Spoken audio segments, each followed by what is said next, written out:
Hello everybody. My name's Antonio, and in this video today we are going to be looking at the settings menu in Rec Room. Settings menu is a whole bunch of things. As you know, it's called settings, so it allows you to alter your gameplay either dramatically or very little. So, how to access the setting menus is you look at your watch, and then you go to the settings. Once you're in the settings over here, the first tab is help. So since I'm on PlayStation VR, it's going to show the PlayStation VR controls. So you can see the push to talk buttons there. Walk, sprint, and fly. So sprint, you have to click it 3 times. Fly, you have to just hold it down like that. Teleporting, strafing, all that you could look at more into detail. Audio. So over here is the audio. So this is a major tab over here. You could access your microphone. You can access the in-game audio. So for right now, I have music off, but if I turn it higher, you can hear the music, and then lower. Very simple. So over here is the sound. So this is all sound in-game effects.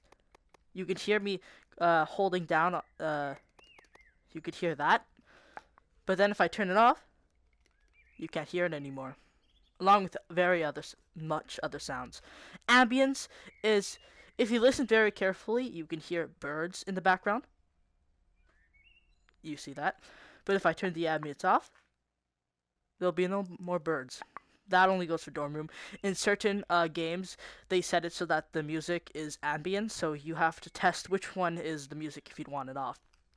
Then there's voices, so anybody's voice will be cancelled out if you put it on a mute, whatever.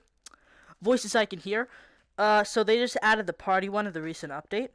But over here you can make so that you can only hear your friends, favorite friends, party, or no one's voice. Voice pitch. This changes your voice pitch. So if you want a higher squeakier and you want to be a 5-year-old, then you can switch it to that. But if you want it to be lower for some reason,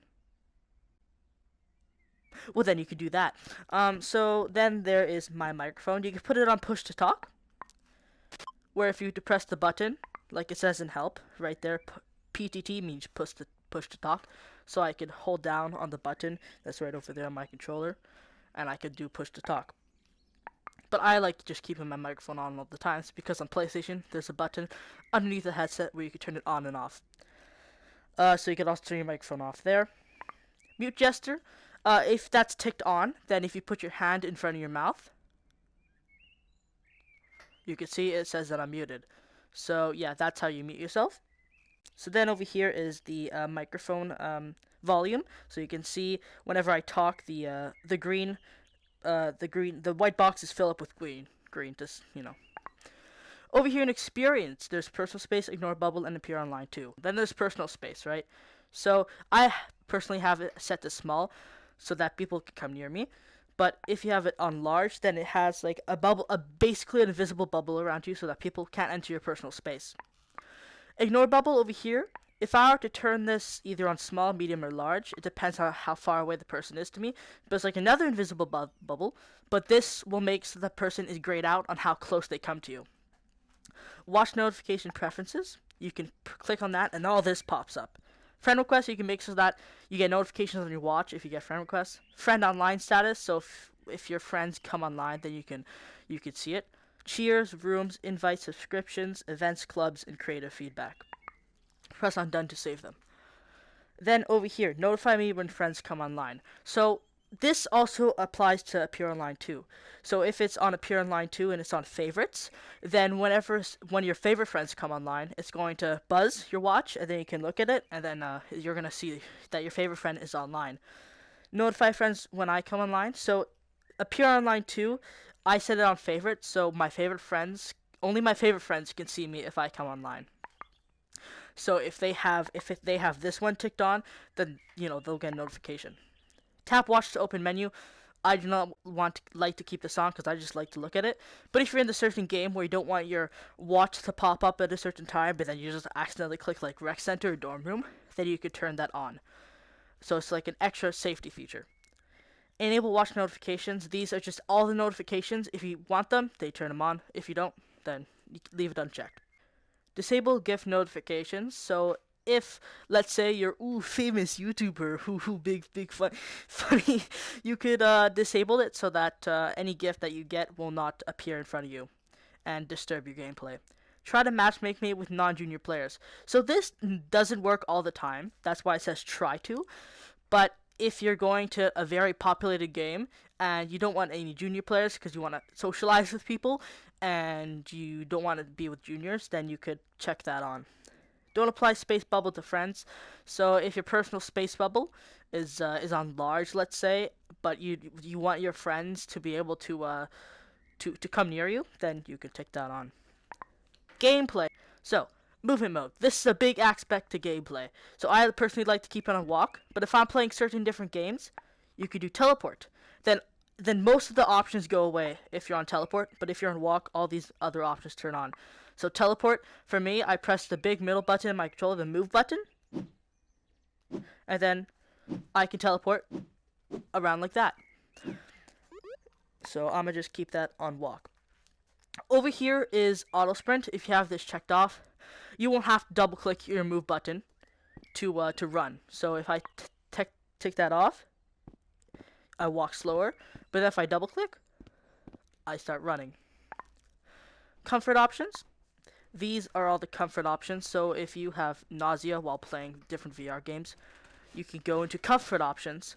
So these are all the comfort options, right? I personally do not really know anything about this, but comfort mode, you can do only vehicles. So then if you go to settings, comfort mode options, a whole bunch of different things here. I personally do not know too much about this because I do not get all dizzy when playing VR games. But if you do, you can turn on comfort mode, and then it turns like this.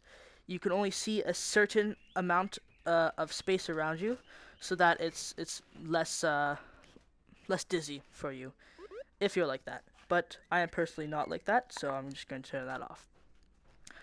Click down over there. So the next we have Recalibrate Room Scale. This, you have to go to a different room called Calibration, so let's head over there right now. Okay, so this is for PlayStation only, PlayStation VR. So first thing you gotta do is walk to the desired center of your play area, and then press the T button. The current center is highlighted below. You can change this in the advanced PSVR settings and change your space where you play. But yeah, this is my play space. So then I push the T, the trigger button. To accurately calibrate, make sure to stand during calibration. Press the T button when you're standing.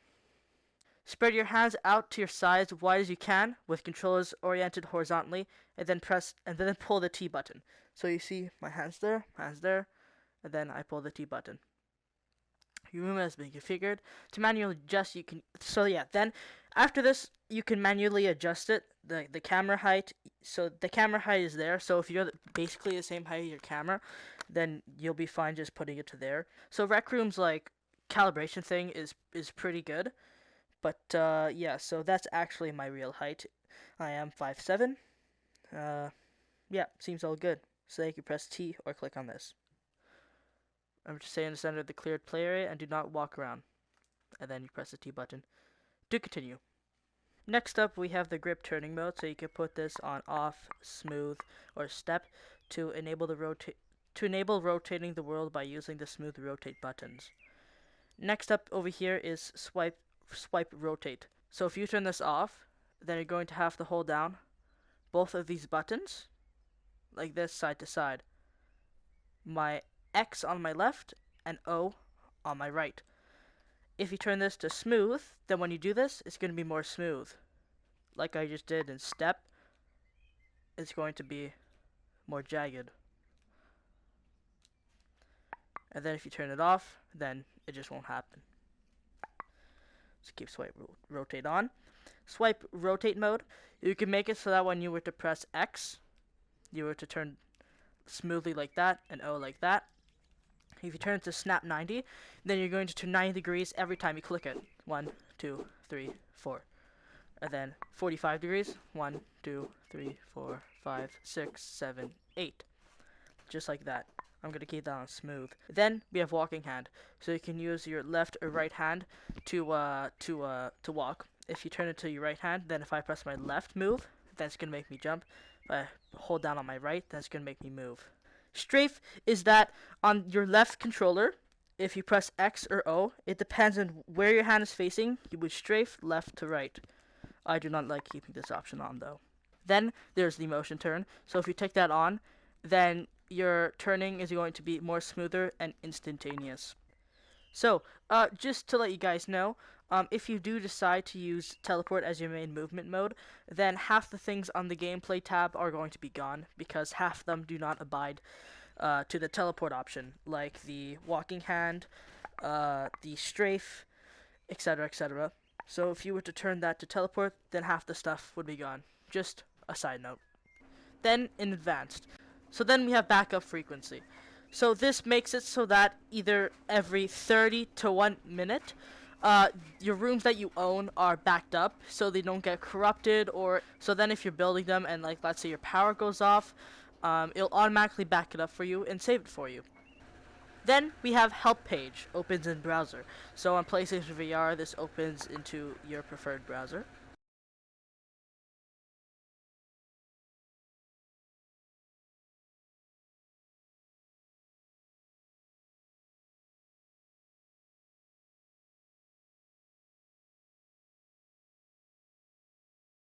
Then we have diagnostics. So this applies once again to PlayStation VR only.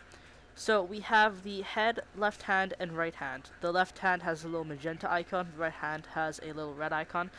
It has a magenta and red because left, the little tracking light is magenta, and on the right hand it's red. On the head it says status tracking like every other one.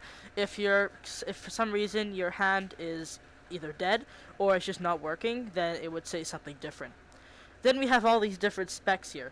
How I like to define it is that full means that it's running well.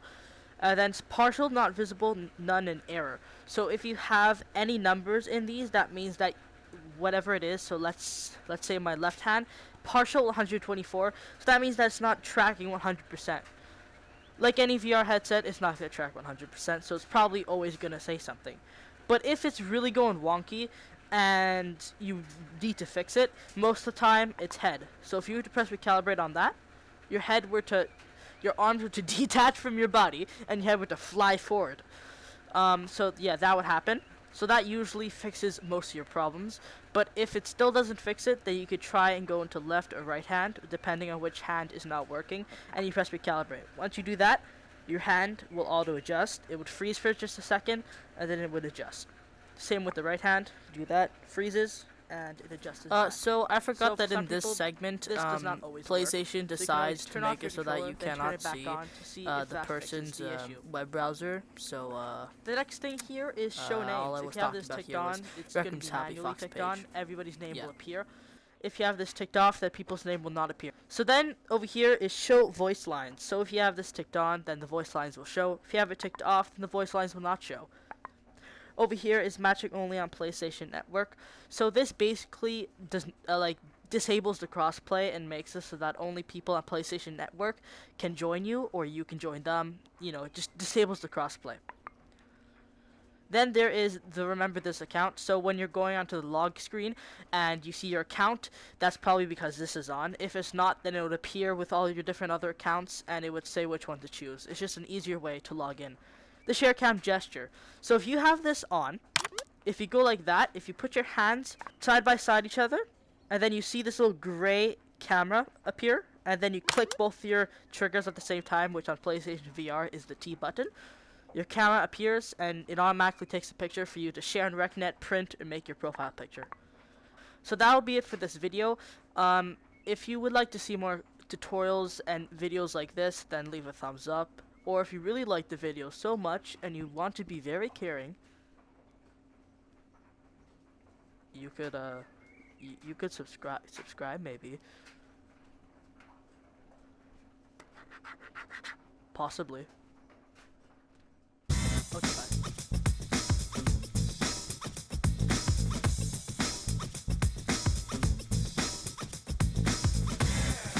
And then